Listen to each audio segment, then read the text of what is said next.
Hello बच्चों, let's see the question. The question says cork cambium in dicots originates from. Cork cambium dicots में किस part से originate करता है? सबसे पहले तो cork cambium, let's see. cork cambium जो है उसका दूसरा नाम क्या होता है बच्चों? फेलोजन होता है.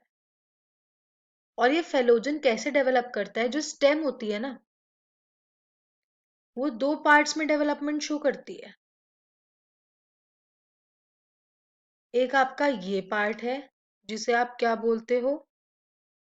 इंट्रास्टेलर पार्ट.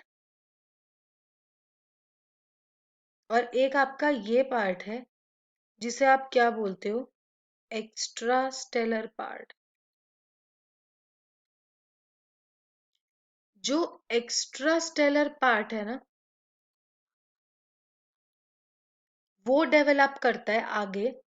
कैसे? इसके अंदर आउटर मोस्ट जो सेल्स होते हैं कॉर्टेक्स के,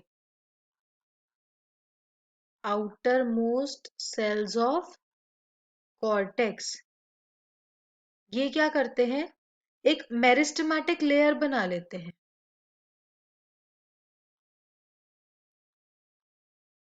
एक मेरिस्टेमेटिक लेयर बना लेते हैं. और ये मेरिस्टेमेटिक लेयर क्या करती है? कॉर्क कैम्बियम में डेवलप हो जाती है. कॉर्क कैम्बियम मतलब phellogen. You will be thinking हमें तो आंसर मिल गया, लेकिन ये क्या करती है? कॉर्क कैम्बियम डिवाइड होती है एक अपर पार्ट में और एक लोअर पार्ट में. जो अपर पार्ट होता है वो कॉर्क होता है, जिसे आप फेलम भी कहते हैं. और जो लोअर पार्ट होता है सेकेंडरी कॉर्टेक्स बोलते हैं उसको, या फिर बोलते हैं फेलोडर्म. और सेकेंडरी कॉर्टेक्स से बनती है प्राइमरी कॉर्टेक्स. तो जो भी आंसर देना चाहेगा ना, वो बोलेगा कॉर्टेक्स से डेवलप हो रहा है. बट कॉर्टेक्स जो है वो तो रॉन्ग आंसर है, क्योंकि यहां देखो, अगर कोई आंसर देना चाहे, कॉर्टेक्स से मेरिस्टेमेटिक लेयर बन रही है और मेरिस्टेमेटिक लेयर से कॉर्क कैम्बियम बन रहा है. एग्जैक्टली कॉर्क कैम्बियम किससे बनता है?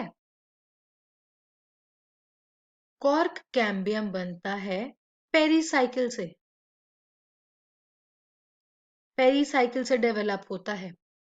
और पेरीसाइकिल और किस किस चीज के डेवलपमेंट में हेल्प करता है? एक तो हमने बता दिया कॉर्क कैम्बियम, ठीक. दूसरा होता है वैस्कुलर कैम्बियम. एंड और क्या? रूट्स ऑफ, कौन से रूट्स में? Roots of lateral part. तो सही आंसर आपका होगा pericycle, option C. Hope you all understood it well. All the best. Thank you.